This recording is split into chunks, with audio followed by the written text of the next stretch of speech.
ফিলিস্তিনের পক্ষে ইসরায়েলের বিপক্ষে যুদ্ধ করতে চায়।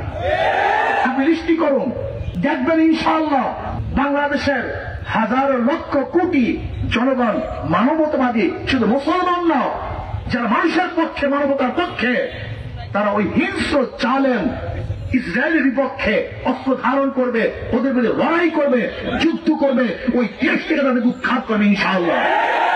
এই চেষ্টা করুন, তাহলে মনে করবো আপনি ইসরায়েলের বিপক্ষে, ফিলিস্তিনের পক্ষে।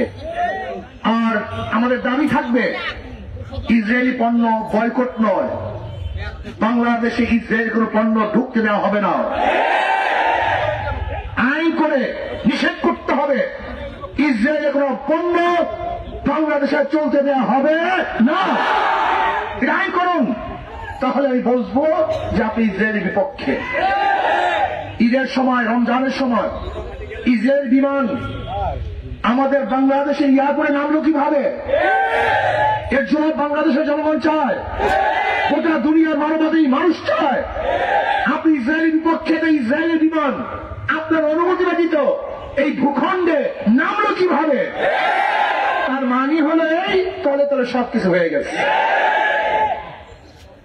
প্রিয় ভাইয়ের আমার, আজকে বাংলাদেশ থেকে ইসলাম মুসলমানদের উৎখাত করার ষড়যন্ত্র চলতেছে, আজকে ভূখণ্ডকে বিক্রি করার ষড়যন্ত্র চলতেছে।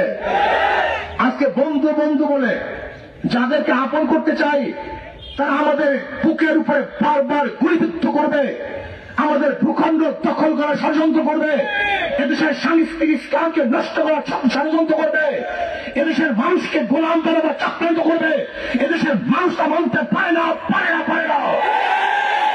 কাজী শুধু ইসরায়েলের বিরুদ্ধে নয়, ইসরায়েলের দূষণের বিরুদ্ধে যে ভারত ইসরায়েলের পক্ষে নিয়েছে, ইসরায়েলের পক্ষে কথা বলেছে, ইসরায়েলের পক্ষে তারা দাবি তুলেছে, সেই ভারতকেও বাংলাদেশের মানুষ বয়কট করে তাদেরকে আপন করতে পারে না। শত্রুর শত্রু আমার বন্ধু, শত্রুর বন্ধু আমার শত্রু। যদি ইসরায়েল আপনার শত্রু হয়ে থাকে, তা ভারত ইসরায়েলের পক্ষে সে আপনার বন্ধু হয় কিভাবে? এই প্রশ্ন জবাব দেন। আসলে তো তলে তলে সব হয়ে গেছে, সব রাজনীতি, সব বাহ্যিকতা না, জনগণ তা মানতে পারে না।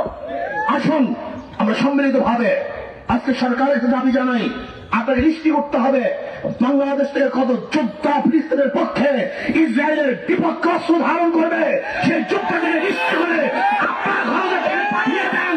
আমরা যুদ্ধ করতে চাই, চালাতে চাই, আপনি নিশ্চিত করুন।